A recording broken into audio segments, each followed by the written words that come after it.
Hi, this is Tracy, aka the Skinny Mama, and I'm so glad you're here with me today. And I have a quick question for you.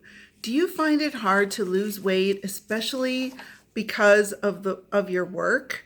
We spend most of our time working, and today I'm going to give you some quick tips on how to get more exercise or more movement into your job, no matter what kind of job you're doing. Now, if you're new to my channel, I would love to have you as a subscriber. So go ahead and hit the subscribe button. And if you want to get notified when I post a new video on healthy living, whether it's weight loss or skincare, beauty, all that kind of stuff, because we are busy moms and we're all looking for tips to get things done faster and also take better care of ourselves. So if you want to be notified when I post another video, please go ahead and just hit the notification bell. So let's get right into the content. I'm going to share with you tips that will work for you no matter what type of job you do, to help get you more exercise so that you can realize more weight loss goals or just feel healthier and feel better about yourself. So work is a major part of our lives. We spend all day at work. Some of us spend, 8, 9, 10 hours a day at our jobs. And it takes a real toll on our bodies depending on the kind of jobs we do. It also, if we're not getting enough exercise while we're working, it can stress us out. It can ruin our sleep pattern, and we have to sit most of the day. I know I have a job where I sit most of the day, so these tips really help me too. Also, we have to take into account our commute to work.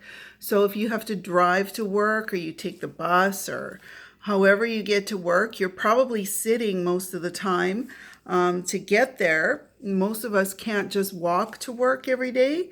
So the result of all this sitting and inactivity is, of course, weight gain and just not feeling, energetic and how we like to feel.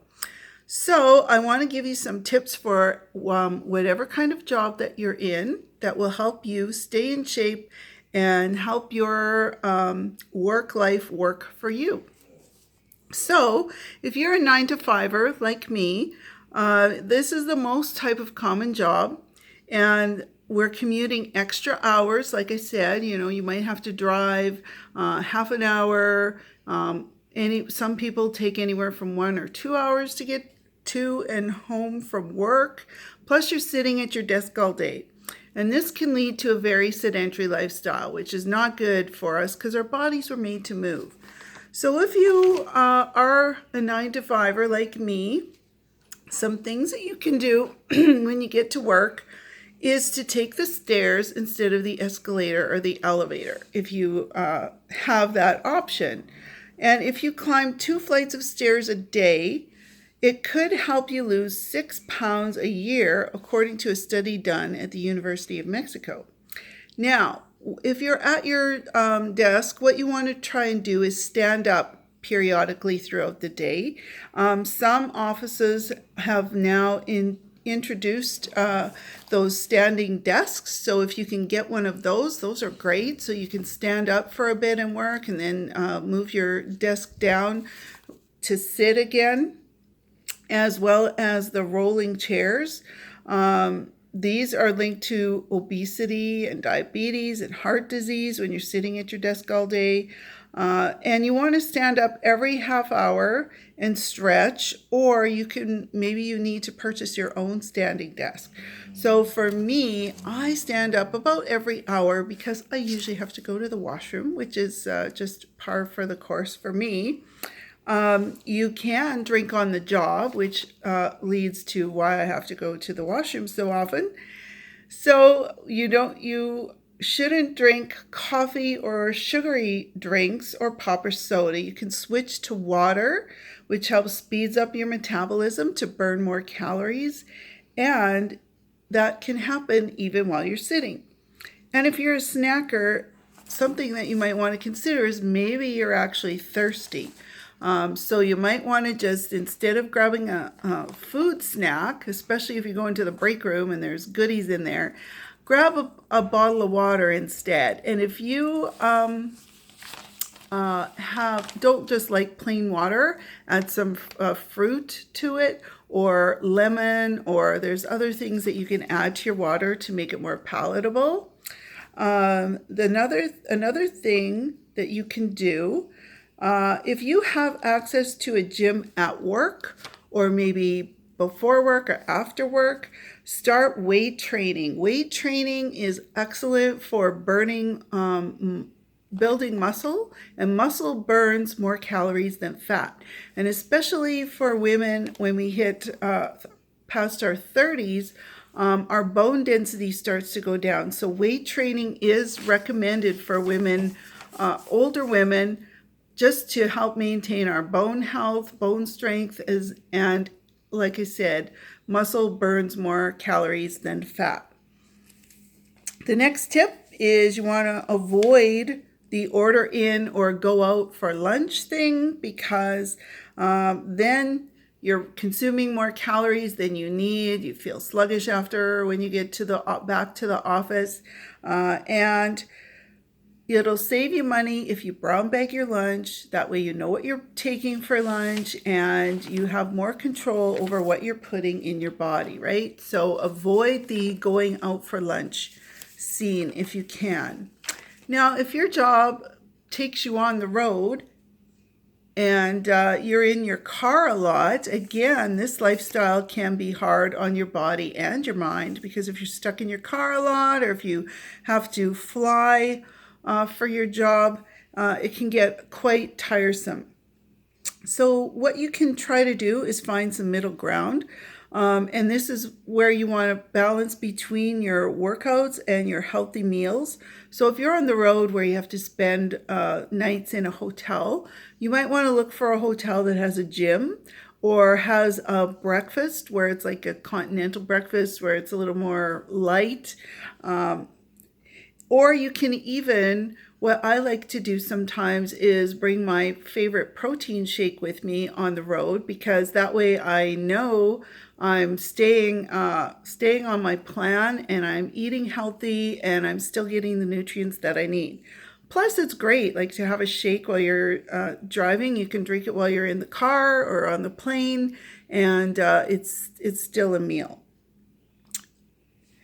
And let's see, if you're traveling, you can get some ups and downs. If you're traveling by plane, you can get stuck on a long layover. So if that happens, you can also head into the city if you can and check out some of the sites, or just walk around the airport several times, like I've done before when I've got stuck at the airport. If your flight is delayed and you need to eat, make sure to include your protein and some fiber with some complex carbohydrates like vegetables. Stay away from the processed stuff and the chips and the crackers and the fried foods at the restaurants. So if your flight is canceled and you have to check into a hotel, also make sure it has a gym so that you can get in a workout. Or you can always just get up and stretch every so often if you're sitting in a cramped seating area. Now, something else you can try when you're traveling, or to keep in mind, is to skip the booze. So we all know that booze is just basically sugar and high calories. Your body metabolizes alcohol before food, which gets stored as fat. So avoid the alcohol if you can. Now, the next thing you want to do is master your sleep. Now, I know when you're traveling, sometimes it's hard to get a good night's sleep when you're not in your own bed and your schedule's all crazy. But lack of sleep will lead to weight gain. So when you're sleeping, your body releases fat-burning hormones to keep your appetite in check. So what you could try, if you're in a hotel and you're having trouble getting to sleep, you can try some melatonin. I use some plant-based melatonin to help with when I need to get to sleep and have a nice rested sleep. And it really works. You take it about half an hour before bedtime, and just make sure you take it early enough so that you get like a full 7 or 8 hours sleep. Because if you take it on a shorter sleep cycle, you're going to feel a little bit groggy in the morning.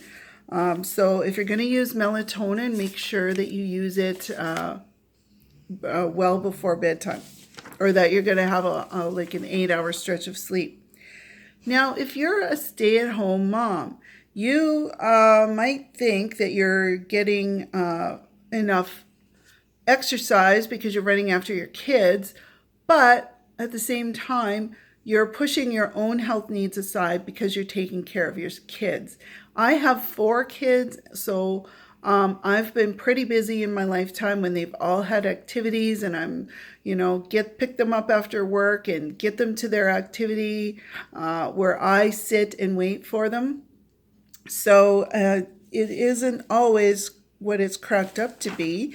And as a mom, sometimes you're eating what your kids eat, and sometimes, you want to make sure they eat. So we just kind of give, and you're on a tight schedule. So you might do the chicken fingers and fries and macaroni and cheese dinners, stuff like that.